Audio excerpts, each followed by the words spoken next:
අද අපි කතා කරන්නේ 10 ශ්‍රේණිය විද්‍යාවේ දෙවෙනි පාඩම භෞතික විද්‍යාව යටතේ සරල රේඛීය චලිතය ගැන. දැන් අපි ඉදිරියට පාඩම ගැන බලමු.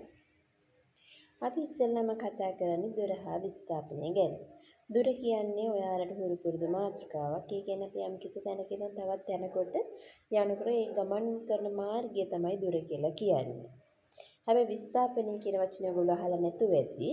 විස්ථාපනය කියලා කියන්නේ අපි යන මුල් තැනේ ඉඳන් අවසාන තැනට සරල රේඛාවක් ඇන්දොත් ඒ කෙටි දුර තමයි අපි විස්ථාපනය කියලා කියන්නේ. අපි දෙකම අර්ථ නිරූපණය කරොත් චරිතයේදී ලියවාගෙනම ගමන් මගේ සම්පූර්ණ දිග දුර විදිහටත් චලිතයකදී ආරම්භක අවසාන පිහිටීම් අතර සරල රේඛයේ දිග හරි වෙනස හරි විස්ථාපනය කියලායි හඳුන්වනවා. අපි දුරට විශාලත්වයක් තිබුණට දිශාවකින් කියන්නේ නැහැ. ඒ නිසා ඒක අදිශ රාශියක්.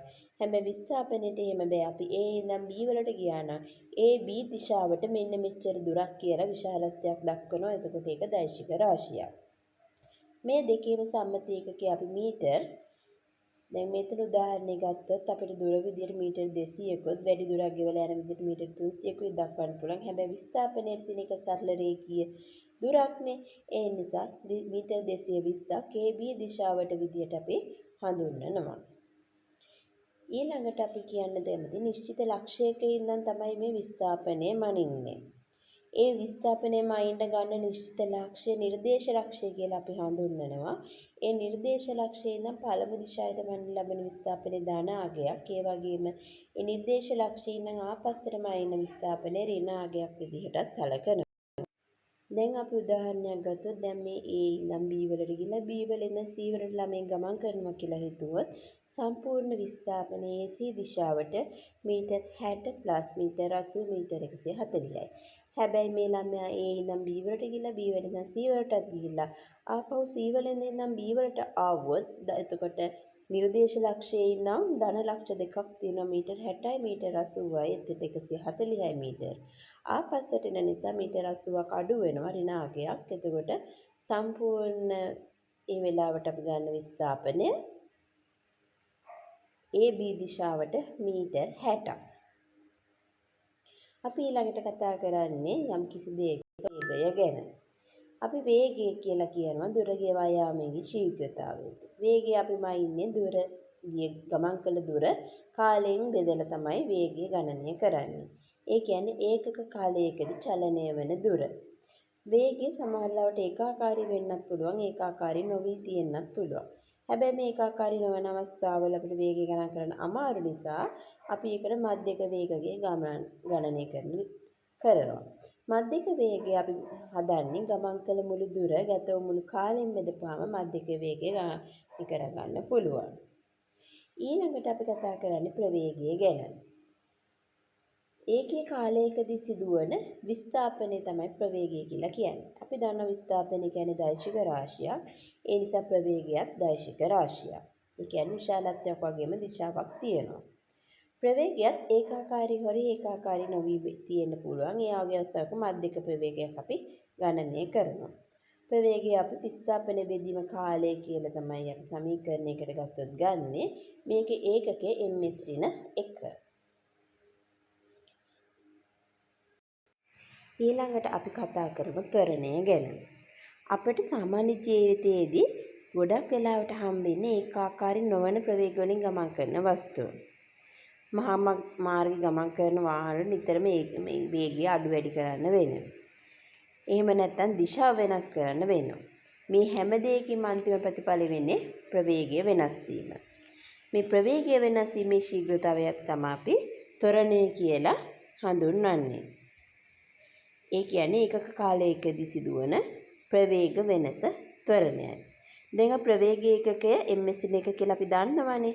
ඒතකොට ත්වරණය කියන්නේ තප්පරයකට සිදුවන ප්‍රවේග වෙන නිසා එහි ඒකක වෙන්නේ ms ඍණ 2. ත්වරණය අපි සමීකරණයකට දැම්මොත් ත්වරණය සමානයි ප්‍රවේග වෙනස බෙදීම කාලය. අවසාන ප්‍රවේගය මුල් ප්‍රවේගයෙන් අඩු කරලා කාලයෙන් බෙදපුවාම ත්වරණය ගන්න පුළුවන්. නිශ්චිත දිශාවකට සිදුවන චලිතය චලිතයේ ත්වරණය සඳහා ලැබෙන අගය ධන අගයක් නම් එයින් හැඟෙන කාලය සමග ප්‍රවේගය වැඩි වෙනවයි කියලා. ඒ ඍණ අගයක් නම් කාලය සමග ප්‍රවේගය අඩු වෙන බව තමයි කියන්නේ. ඊළඟට අපි කතා කරමු විස්ථාපන කාල ප්‍රස්ථාර ගැන. දැන් අපි විස්ථාපන කාල ප්‍රස්ථාරයක නිරූපණය කරන්නේ කාලයත් එක්ක විස්ථාපනය වෙනස් වීම. එතකොට අපි විස්ථාපනය y අක්ෂයටත් කාලය x අක්ෂයටත් සලකුණු කරනවා. මේ විස්ථාපන කාල ප්‍රස්ථාරයේ අනුක්‍රමණයේ ත්වරණය ලැබෙනවා. ඒතර අනුක්‍රමණය අපි ගන්න y අක්ෂයේ ඛණ්ඩාංක අතර වෙනස x අක්ෂයේ ඛණ්ඩාංක අතර වෙනසෙන් බෙදපුවාම තමයි අනුක්‍රමණය හම් වෙන්නේ.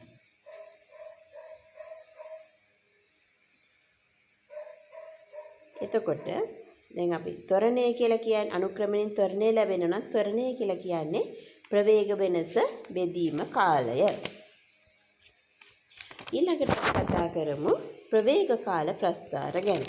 කාලයත් එක්ක යම් වස්තුවක ප්‍රවේගය වෙනස් වීම නිරූපණය කරන්න තමයි මේ ප්‍රවේග කාල ප්‍රස්ථාර අඳින්නේ. මෙහිදී ප්‍රවේගය y අක්ෂයටත් කාලය x අක්ෂයටත් සලකුණු කරනවා. දැන් ඒකාකාර ප්‍රවේගයෙන් චලනය වන වස්තුවක විස්ථාපනය ප්‍රවේග කාල ප්‍රස්ථාරයේ ආවරණ ප්‍රදේශයේ වර්ගඵලයට සමාන වෙනවා. ඒකාකාර ත්වරණයෙන් චලනය වන වස්තුවක විස්ථාපනය ප්‍රවේග කාල ප්‍රස්ථාරයෙන් ආවරණ ප්‍රදේශයේ වර්ගඵලයට සමාන වෙනවා. ඔන්න අපි අවසාන වශයෙන් කතා කරන ගුරුත්වජ ත්වරණය කියලා කියන්නේ. යම් ද්‍රව්‍යයක් ගුරුත්වය යටතේ ඉහළ ඉඳන් පහළට වැටෙනකොට ප්‍රවේගය වැඩෙනවා. ඒ කියන්නේ එම ද්‍රව්‍ය ත්වරණයකට ලක් වෙනවා. ත්වරණයක් ඇතිවීමට නම් එම ද්‍රව්‍ය මත යම්කිසි බලයක් ක්‍රියා කරන්න ඕනි. ඒ බලය තමයි අපි හඳුන්වන්නේ ගුරුත්වාකර්ෂණ බලය. මේ ගුරුත්වාකර්ෂණ බලය නිසා ඇති වෙන ත්වරණ තත්ත්වයට තමයි කියන්නේ ප්‍රවේගය වැඩිීමේ තත්ත්වයට තමයි ගුරුත්වාකර්ෂණ ත්වරණය කියලා අපි කියන්නේ. කිම නැත්නම් ගුරුත්වජ ත්වරණය. මේකේ සංකේතය g කියලා අපි හඳුන්වනවා. සාමාන්‍ය පොළොව මතු පිටදී ගුරුත්වජ ත්වරණය 9.8යි. අපි ගණන් හදනකොට මේක 10 කියලා අපි වටේලා ගන්නවා. ඒ කියන්නේ වස්තුවක් ඉහළ ඉඳන් පහළට වැටෙන හැම තප්පරයක් පාසා මෙහි ප්‍රවේගය 9.8කින් වැඩි වෙනවා. වස්තුවක් සිරස් ඉහළට ගමන් කරන සෑම තප්පරයක් පාසා මෙහි ප්‍රවේගය 9.8කින් අඩු වෙනවා. ඒ කියන්නේ ඍණ ගානක් තමයි ඍණ 9.8 ms ඍණ 2 කියලා අපි හඳුන්වන ඉහළට ගමන් කරනකොට. අපි අදට මේ පාඩම අවසන් කරනවා. අපි ගණන් හදලා අපි මේ ඉගෙන ගත්ත තියරි ටික ප්‍රායෝගිකව ගණන් වලට භාවිතා කරන හැටි ඉදිරියේදී ඉගෙන ගමු. බොහොම ස්තුතියි.